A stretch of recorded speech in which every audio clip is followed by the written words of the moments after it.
Alright, quick timeline, then clear takeaways. The US-Israel war with Iran is in its second week. Nearly 10,000 civilian sites hit, over 1,300 civilians killed, more than 17,000 injured. Mehrabad airport struck. Iran retaliated across the region. The economic shock was immediate. Oil spiked about 25% in a night to just under $120 a barrel. Analysts say roughly 20% of global supply is disrupted, double the Suez Crisis share. The Strait of Hormuz, where a fifth of the world's oil normally flows, has been effectively shut. That's why prices are volatile and inflation worries are back. Costs are mounting. US briefings put war spending above $11.3 billion in the first 6 days, then roughly $1 billion more per day. Money not going to domestic priorities. Up to 3.2 million people have been displaced inside Iran, a humanitarian crisis with long recovery tails. So, how long to recover once the shooting stops?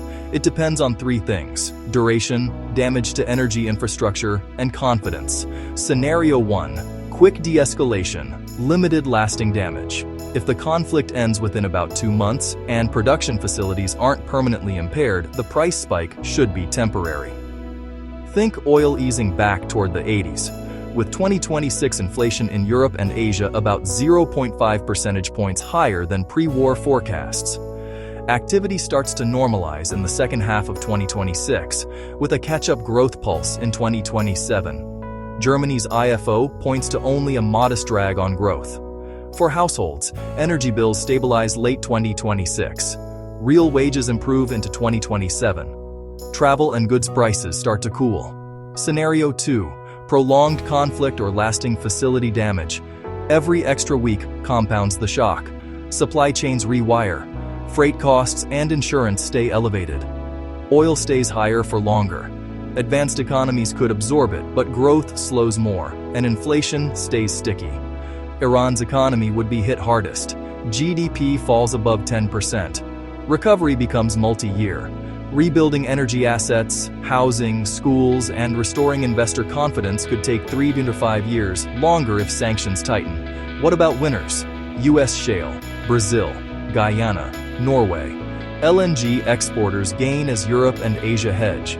Shipping sees higher volumes and rates. Storage sees increased demand. Insurance sees higher premiums and activity. The shock accelerates efficiency and renewables adoption, good for long-term resilience. But the biggest benefit comes from ending the war fast. A shorter conflict lowers the bill for taxpayers. It caps inflation and brings displaced families home sooner. Bottom line, if it ends quickly with minimal infrastructure damage, global markets start healing in H2 2026, with broader normalization by 2027. If it drags on or breaks key facilities, expect a slower, bumpier recovery. Years for Iran and a longer inflation overhang globally. I'll keep tracking the data so you can plan budgets, investments, and careers with clearer timelines.